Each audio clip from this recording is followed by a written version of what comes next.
চলছে মধ্যপ্রাচ্য। আমেরিকা এবং ইসরায়েল যৌথভাবে হামলা চালিয়েছে ইরানের উপর। পাল্টা আঘাত হেনেছে ইরান।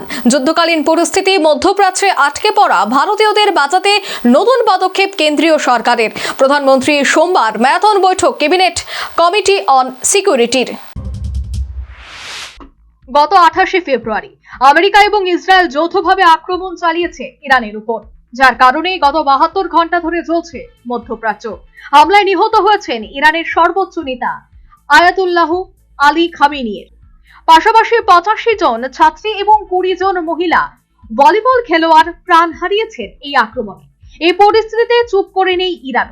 আমেরিকার সমস্ত ঘাঁটিতে দফায় দফায় আক্রমণ শুরু করিয়েছে ইরান, যার কারণে মুখ থুবড়ে পড়েছে হরমুজ প্রণালীর।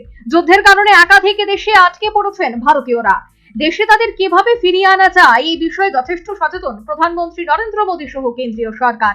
যুদ্ধকালীন পরিস্থিতি নিয়ে পর্যালোচনা করতে সোমবার তড়িঘড়ি ক্যাবিনেট কমিটি অফ সিকিউরিটির বৈঠক ডাকলেন প্রধানমন্ত্রী। প্রধানমন্ত্রীর পৌরোহিত্যে এই বৈঠকে উঠে আসে ভারতের অর্থনীতি এবং বাণিজ্যিক দিক কতটা ক্ষতিগ্রস্ত হবে এই যুদ্ধের কারণে।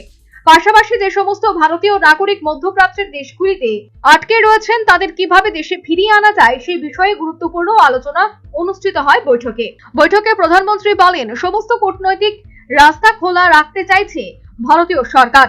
পাশাপাশি সংযুক্ত আরব অমির শাহী সহ একাধিক দেশে যারা আটকে পড়েছেন তাদের দেশে ফিরিয়ে আনারও কথাবার্তা চলছে। ইতিমধ্যে ইউএই এর প্রেসিডেন্টের সাথে কথা বলেছেন প্রধানমন্ত্রী নরেন্দ্র মোদী। অর্থাৎ দুই রাষ্ট্র নেতার এই আলোচনা এবং পর্যালোচনার বৈঠক শীঘ্রই ইতিমধ্যেই দিকগুলির দরজা খুলবে বলে মনে করছেন প্রত্যেকেই। Bureau report, news vanguard.